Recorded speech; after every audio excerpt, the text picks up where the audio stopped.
Oi irmãos, a paz do Senhor Jesus. No vídeo de hoje eu quero fazer um atalho para revelar quem que é a besta de Apocalipse. É claro que eu vou estar linkando outros vídeos para vocês poderem ver juntamente com esse, mas eu vou mostrar como se estudar Apocalipse. Eu vou fazer uma leitura de uma profecia que ela está toda bloqueada e eu vou dar a senha para você desbloquear essa profecia. E você vai ver de maneira rápida quem que é a besta de Apocalipse. Então a gente pode abrir em Apocalipse 19, a partir do verso 11. Mas vamos ler o verso 10, porque o verso 10 dá para eu comentar um pouco. No verso 10 diz o seguinte: Então me lancei aos seus pés para adorá-lo. Mas ele me disse: Olha, não faças tal, sou conservo teu e dos teus irmãos, que têm o testemunho de Jesus. Adora a Deus, pois o testemunho de Jesus é o espírito de profecia. Aconteceu um evento antes, João estava maravilhado com as profecias que o anjo estava mostrando para ele, e ele foi adorar o anjo. E ele faz isso 2 vezes no livro de Apocalipse. Aí o anjo repreende a João, fala que ele é conservo, junto com João, de Deus, e que é para adorar a Deus. E o anjo revela que os irmãos de João têm o testemunho de Jesus. E o testemunho de Jesus é o espírito de profecia. Essa palavra testemunho de Jesus está no comecinho de Apocalipse. João estava preso por causa da palavra de Deus e do testemunho de Jesus.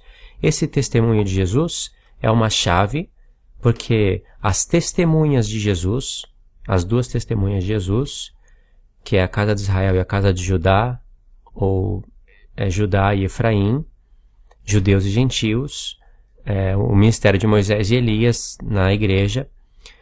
Esse povo tem o testemunho de Jesus. Esse povo, a característica desse povo é ter o testemunho de Jesus. Não tem nada a ver com o que os adventistas falam sobre essa passagem de testemunho de Jesus.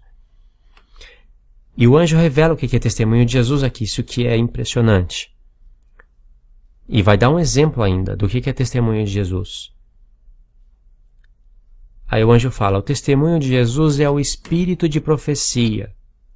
Aqui tá, na minha Bíblia está espírito com letra minúscula. No grego não tem maiúscula nem minúscula. Mas aqui, quando você interpreta o texto, o tradutor, no caso, não foi um bom intérprete aqui. Quando você interpreta o texto, está falando do Espírito do Senhor, que habita no homem.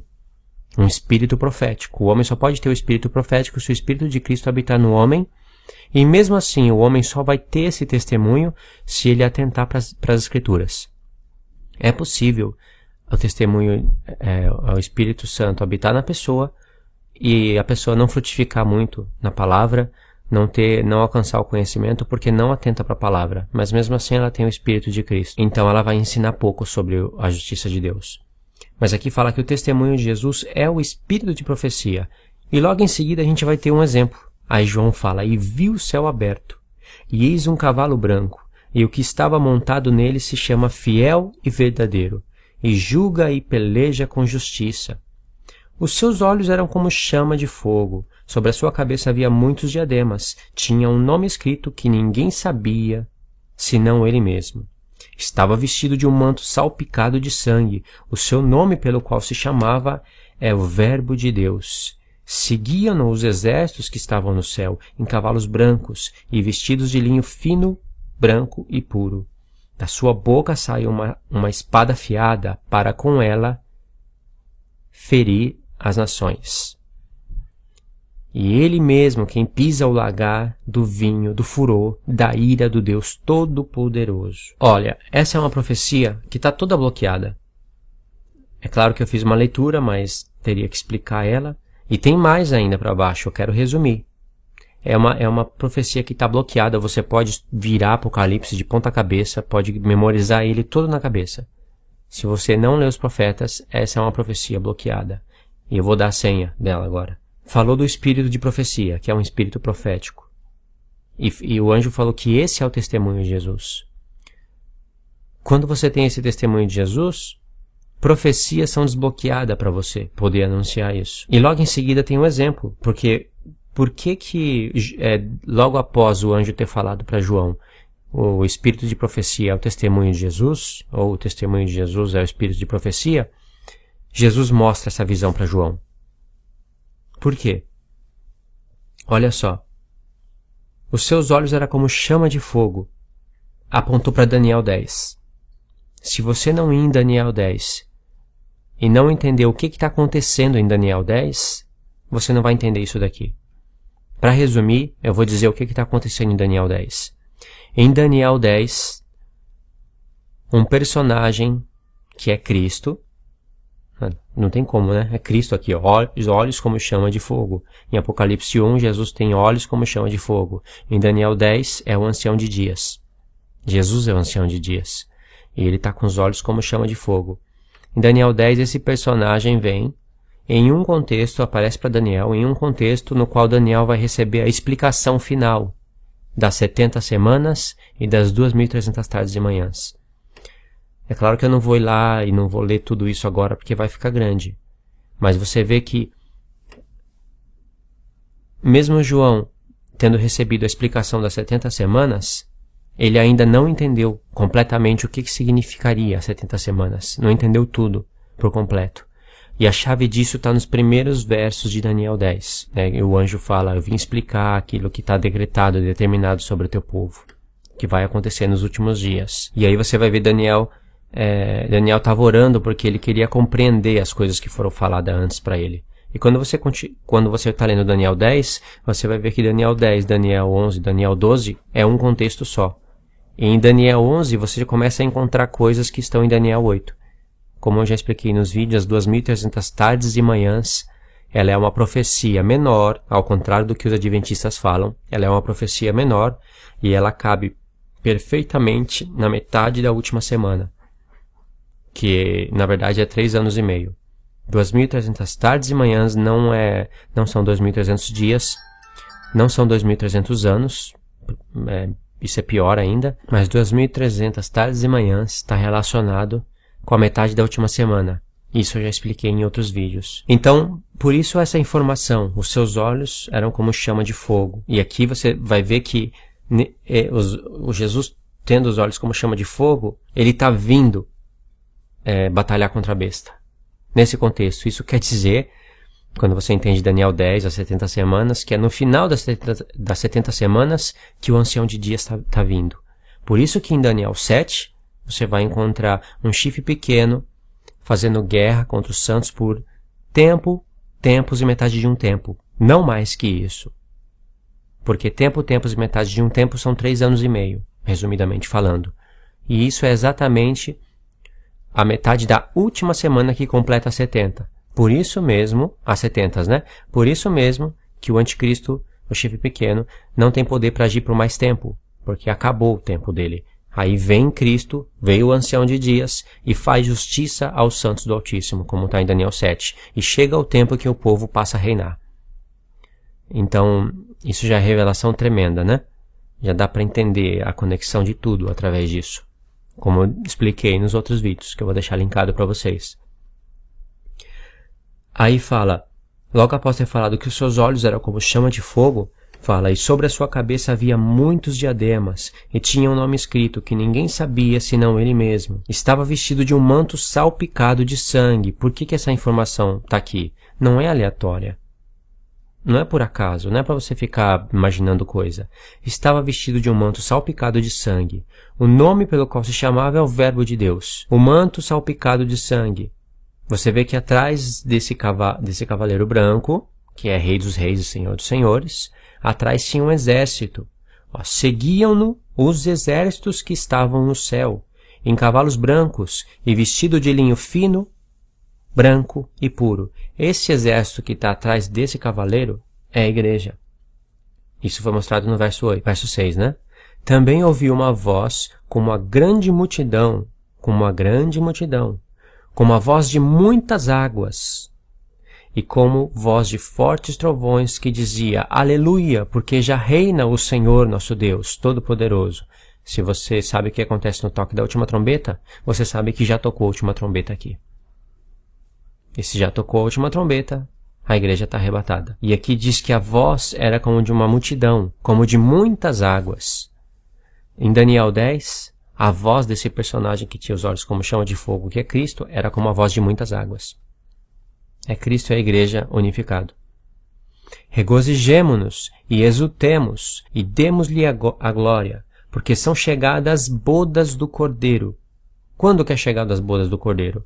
Depois da última trombeta, depois que a Igreja já está com Cristo, e num contexto que é o final das 70 semanas e que não tem nada a ver com o arrebatamento de 7 anos antes da grande tribulação. Aqui é final da grande tribulação.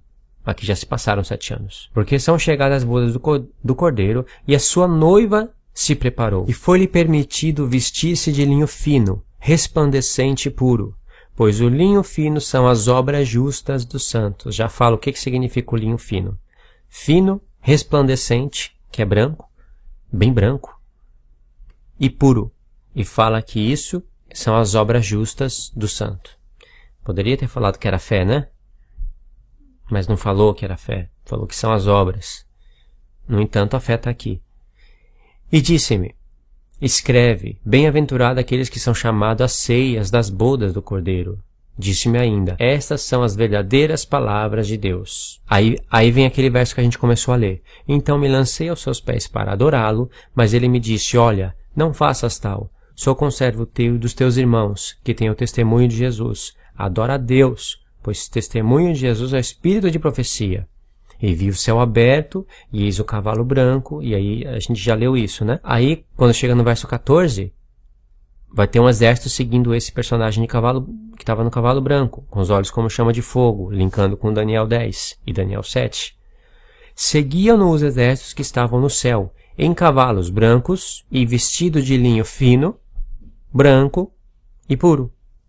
Praticamente a mesma roupa que foi dada para a esposa se ataviar. É a esposa de Deus, esse exército. Da sua boca sai uma espada afiada, para ferir com ela as nações. No manto sobre a sua coxa tem escrito o nome, Rei dos Reis e Senhor dos Senhores. E vi um anjo em pé no sol, e clamou com grande voz, dizendo a todas as aves que voavam pelo meio do céu, vinde, ajuntai-vos para a grande ceia de Deus, para comerdes carnes de reis, carnes de comandantes, de poderosos, carne de cavalos e dos que nele montavam. Sim, carnes de todos os homens, livres e escravos, pequenos e grandes. Linkou com Ezequiel 37, 38 e 39. Não é só com Ezequiel 39. Ezequiel 36, 37, 38 e 39 remontam a um quadro profético sobre a história de Deus com Israel. Gog e Magog aqui, né? Tá falando. E vi a besta e os reis da terra e os seus exércitos reunidos para fazerem guerra contra aquele que estava montado no cavalo e ao seu exército. O que estava montado no cavalo é o ancião de dias, é Cristo que apareceu em Daniel 10. E aqui a gente já está desbloqueando profecia, tá desbloqueando a profecia. Aqui a gente vê que está se findando as 70 semanas e as 2.300 tardes e manhãs, que é a metade da última semana, aonde o sacrifício da tarde e manhã é tirado. No contexto histórico, Antíoco Epífanes, que faz em Jerusalém, num santuário terrestre. No contexto profético, já não é Antíoco Epífanes, já é o próprio Anticristo, e ele já não faz tirar o sacrifício contínuo da tarde e manhã em santuário terrestre, mas sim no santuário de Deus, nos homens. E eu já fiz um vídeo explicando o que é sacrifício contínuo, tardes e manhãs, o que é tirado na metade da semana do profeta Daniel. E para você que não conhece como Deus usa da tipologia da história, você precisa assistir meus vídeos. Deus ele sempre vai usar a tipologia da história, que está na Bíblia. Todos os contextos históricos, praticamente quase todos, profetiza para o futuro.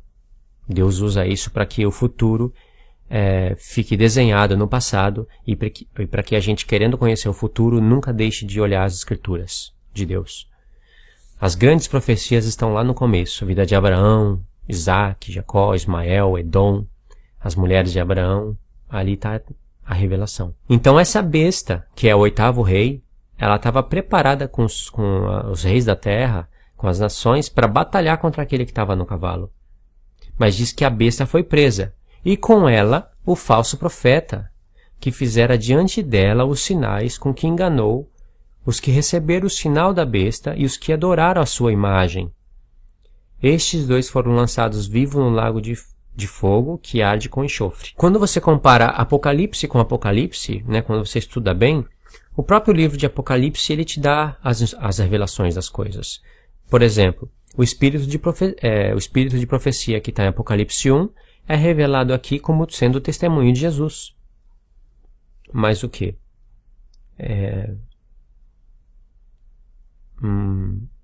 Bom, agora me saiu os outros exemplos da mente e o outro que está aqui fácil para a gente falar é esse. O falso profeta. Aqui diz que o falso profeta enganava as pessoas para receberem a marca da besta. E lá em em Apocalipse 13, você vai ver que tem uma besta que se levanta da terra e que faz sinais, prodígios e engana as nações para que elas recebam a marca da besta e adorem a besta. E quando adora a besta, adora o dragão, que é o pai. É o evangelho do diabo, né? Igualzinho, né? No evangelho de Cristo, quem adora o filho, adora o pai. Quem rejeita o filho, rejeita o pai. E lá em Apocalipse 13 diz que todos adoraram a besta e adoraram o dragão, porque adoraram a besta. A besta é o filho do diabo, né? A besta não fala só de um homem, e nem só de um reino. É um homem, que é o anticristo, que tem um reino. Todo rei tem um reino, e todo reino tem leis e obedece às leis do rei. Então em Apocalipse 13 diz, e todos adoraram o dragão porque adoraram a besta, né? Quem rejeitou a besta, certamente foi morto, foi decapitado, e quem rejeitou a besta rejeitou o filho, e portanto rejeitou o dragão. É assim com o evangelho de Cristo, né? O diabo também tem o seu evangelho. Mas aqui é interessante notar que a profecia toda está sendo remontada de uma maneira que ela está bloqueada.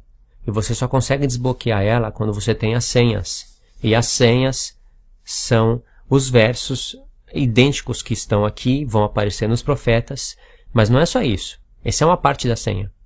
Imagine uma senha com 4 códigos. Quando você vê um verso aqui em Apocalipse e enxerga o verso idêntico no profeta, assim e assim, você tem um código já. Mas aí você precisa do segundo código.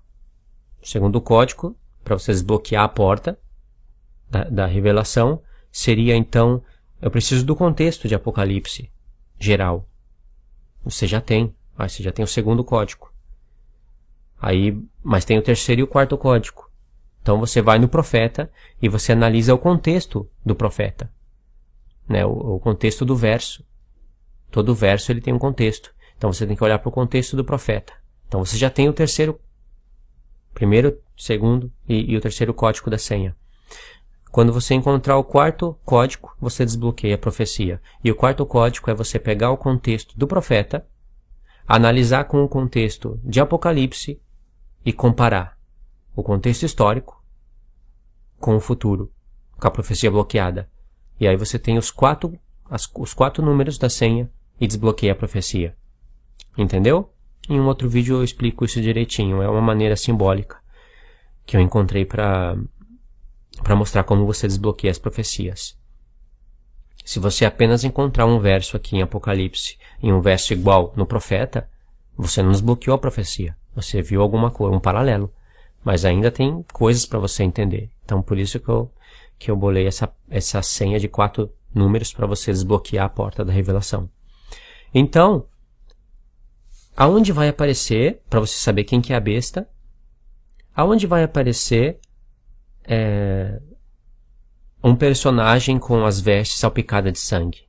Porque quando você não tem essa senha, a única opção que a pessoa tem, eu vou falar isso porque eu já imaginei isso, a única opção que a pessoa tem é imaginar que esse sangue nas vestes de Jesus, aqui, é o sangue com que ele derramou pela igreja, alguma coisa semelhante a isso, mas não é isso que a profecia está falando. Vamos em Isaías 63. Aqui em Isaías 63, nós vamos encontrar os 4 códigos da senha para desbloquear a profecia completamente.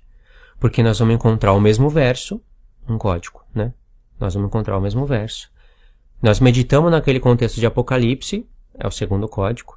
Vamos meditar no contexto do profeta, é o terceiro código, e vamos fazer a soma do contexto histórico para o do contexto histórico, que é profético, né, para o contexto do futuro, de Apocalipse, e desbloqueamos a profecia.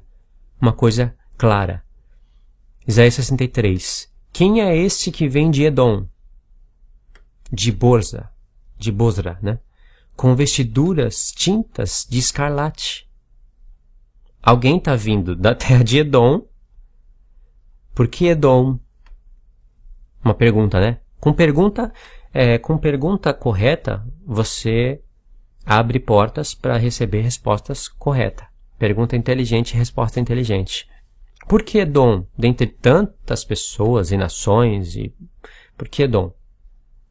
Quem é este que vem de Edom, de Bozra, com vestiduras tintas de escarlate? Este que é glorioso no seu traje, que marcha na plenitude da sua força. Pergunta. Vem a resposta. Sou eu, que falo em justiça, poderoso para salvar. Por que está... Aí outra pergunta. Por que está vermelha a tua vestidura e as tuas vestes como a daquele que pisa no lagar? Vai desbloquear toda a profecia de Apocalipse, no sentido da besta. Vem a resposta. Eu sozinho pisei no lagar. E dos povos ninguém ouve comigo. Eu os pisei na minha ira. Em Apocalipse você vê qual que é o tempo da ira de Deus. E os esmaguei no meu furor, e o seu sangue salpicou as minhas vestes. O sangue de quem? Dos inimigos de Deus, mas ele está vindo da terra de Edom. E manchei toda a minha vestidura, porque o dia da vingança estava no meu coração, e o ano dos meus remidos é chegado. Os meus remidos são homens de todas as gerações, homens que morreram em Cristo, estavam dormindo em Cristo, homens que vão estar vivos, todos eles chegaram no dia da expiação, que é chamado de dia da redenção, que é também chamado de dia da remissão. Os meus remidos, todos vão ressuscitar diante de Cristo, não precisando mais de expiação pelos pecados, uma vez que nós vamos ter um corpo glorificado. Continuando no verso 5. Olhei, mas não havia quem me ajudasse, e admirei-me de não haver quem me sustivesse, pelo que o meu próprio braço me trouxe a vitória, e o meu furor é que me susteve. Pisei os povos na minha ira. Tudo debaixo dos pés, tá vendo? Assenta-te à minha direita, até que eu ponha todos os teus inimigos debaixo dos seus pés. Pisei os povos na minha ira, e os embriaguei no meu furor, e derramei sobre a terra o seu sangue. Se você continua lendo, claro que vai ter mais revelação, mas agora vamos voltar em Apocalipse 19. Em Apocalipse 19 foi revelada uma visão para João, em que Jesus estava com os olhos como chama de fogo, e isso também representa a ira de Deus, os olhos como chama de fogo, linkando com Daniel 10, mostrando o final das 70 semanas. E nesse contexto, a besta estava preparada para batalhar. Aí você pode ver que as vestes desse personagem que é revelado como Cristo, as suas vestes estavam salpicadas de sangue, e a gente não sabe aqui em Apocalipse de onde está vindo o sangue, quem que é a besta, mas agora, com as 4 senhas, você consegue abrir a porta da revelação e desbloquear toda a profecia. Agora a gente já sabe que esse sangue vem das nações, essas nações estão relacionadas com Edom, e você sabe que Edom está ligado com Ismael, certo?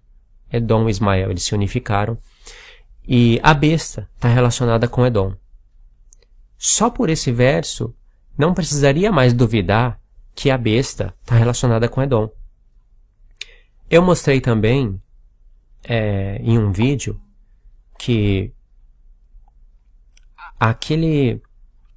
lembra em Daniel 8 que tinha um carneiro que estava lutando contra um bode? E eles lutavam, é um contexto histórico, né? E do bode ia se levantar um chifre, esse chifre, o bode ia derrotar o carneiro, né? E desse bode ia se levantar um chifre, esse chifre ia se engrandecer até o príncipe dos exércitos, pegar alguma das estrelas do céu, lançar na terra, iria pisar o santuário de Deus, iria tirar o sacrifício contínuo, E aí o tempo ia ser revelado, né, por 2.300 tardes e manhãs. Isso é um contexto histórico, mas que Jesus usaria para revelar coisas no futuro, como profecia, baseada em contexto histórico. A prova disso é que em Mateus 24, Jesus fala, quando vocês virem, ele estava falando da grande tribulação. E aí ele fala, quando vocês virem o abominável da desolação, que falou o profeta Daniel, e o abominável da desolação, você sabe quem que é, né? Chifre pequeno. Quem lê, entenda. Isso também é uma chave que Jesus dá, né? Quem lê, entenda. Apontando para o profeta Daniel. Porque essa expressão, Daniel, é preciso que você entenda, filho do homem. É preciso que você entenda isso. Jesus fala, quem lê, entenda. Aí Jesus fala, aí quem estiver na cidade, fuja para os montes, etc. e tal. E aí é o tempo do fim. Em Mateus 24, final da grande tribulação. Por que Jesus está usando um contexto histórico? Que basicamente, né, teve um cumprimento parcial em Antíoco Epífanes. Por que Jesus está usando esse contexto histórico para profetizar o futuro? Jesus mesmo, o mestre da profecia, está te dando uma chave. Então, esse bode peludo, na profecia de Daniel, ele não está apresentando sendo peludo por acaso. Quando você vai no hebraico, você clica na palavra peludo, né, no meu aplicativo, no caso, você clica na palavra peludo, você vê que essa palavra está falando de Edom. Está falando do Monte Seir, que é peludo, cabeludo. Então, no contexto histórico, essa palavra bode peludo não faz muito sentido para a gente. Mas no contexto profético, a gente sabe que Edom está relacionado com Ismael, com o Islã. E é dali que se levanta o chifre pequeno do Islã. Entende? E não é só isso. Isso daqui é uma das profecias. Eu vou fazer um outro vídeo, que aí eu vou linkar com esse, e nesse vídeo eu vou mostrar outro texto de Edom relacionado com a besta, diretamente com o Apocalipse. Diretamente. Igual esse daqui. Né? Fora que a gente não falou do lagar da ira de Deus, né? Que lagar da ira de Deus é esse?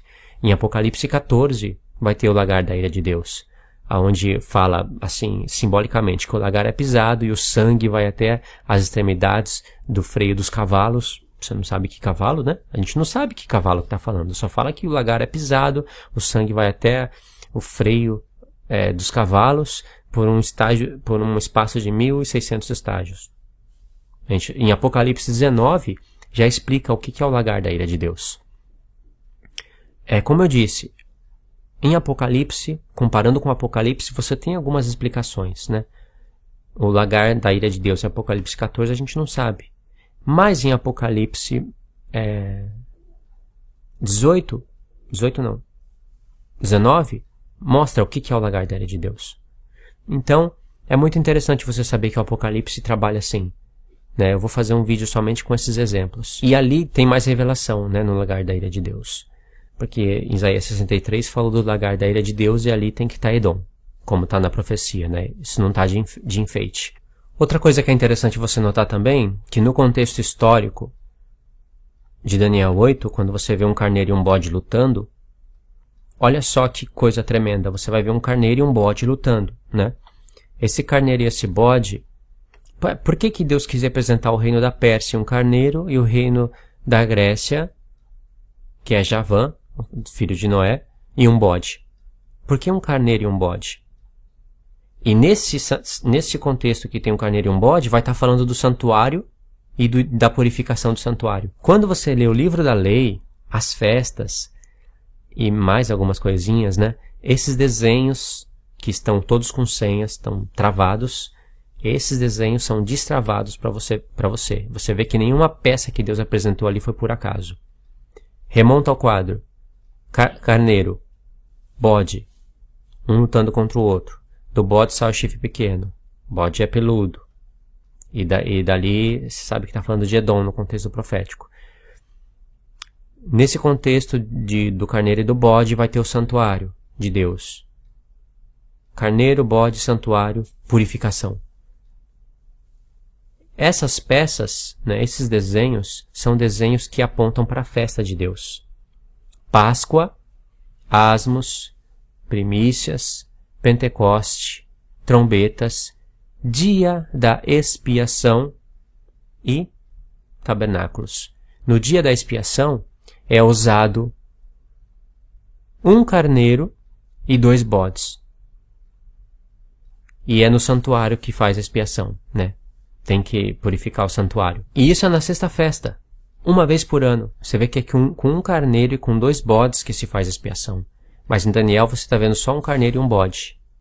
Porque o bode da expiação é Cristo. No contexto profético, Cristo já é o bode expiado, ele já é o bode da expiação, né? E ele já está à destra de Deus, como sumo sacerdote. E aquele bode, do qual se levanta o chifre pequeno, é o segundo bode que não é apresentado para Deus, o sangue não é derramado, e ele não é para Deus, ele é separado, ele é para Azazel, e ele morre no deserto. É um bode que ele sai de todos os padrões de sacrifícios relacionados ao pecado, mas ele faz parte da expiação, porque no plano da expiação de Deus, ele vai perdoar os nossos pecados, mas os nossos pecados foram induzidos por alguém, que é o diabo, não é? Nossos pecados são induzidos pelo diabo.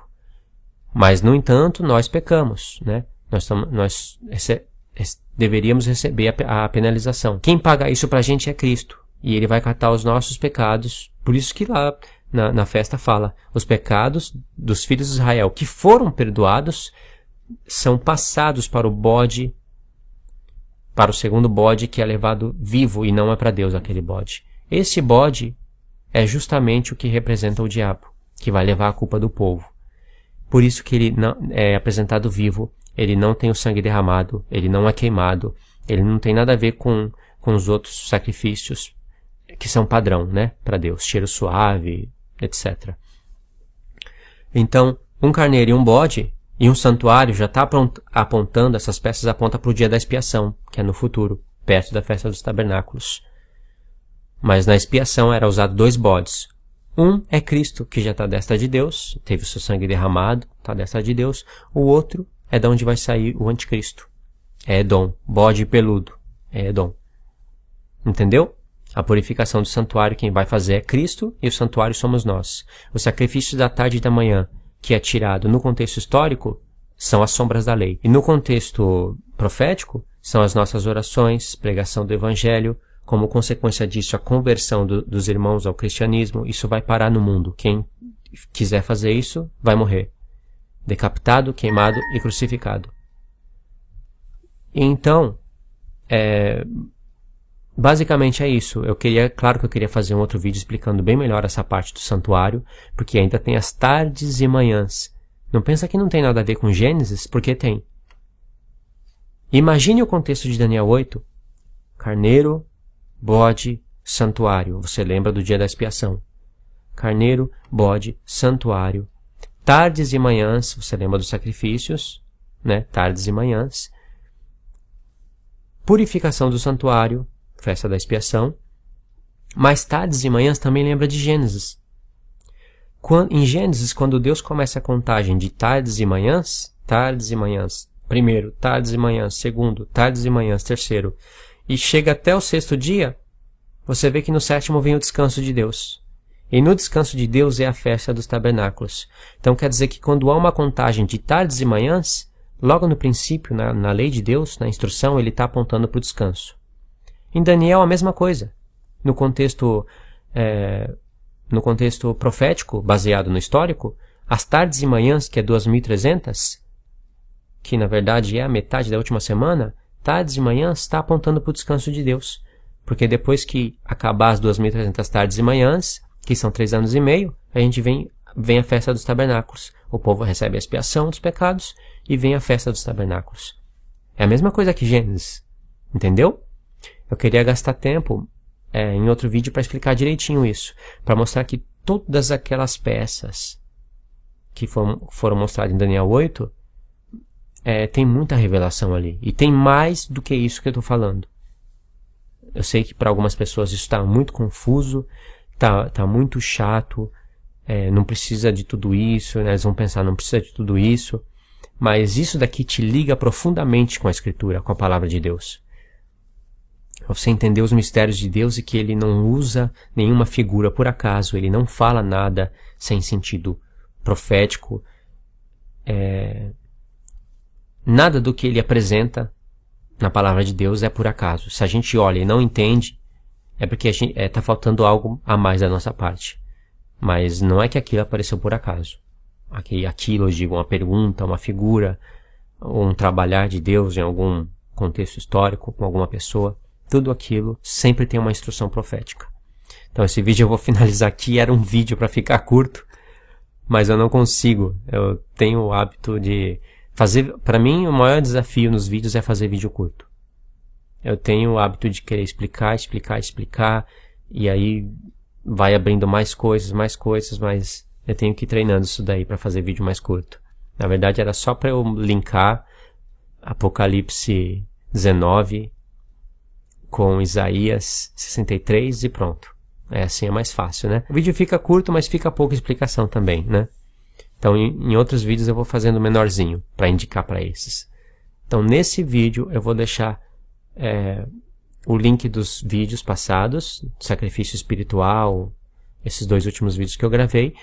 E quando eu gravar outro vídeo falando de Edom, mostrando que Edom é a besta, por outros textos, aí eu vou linkar, vou deixar o link também na descrição.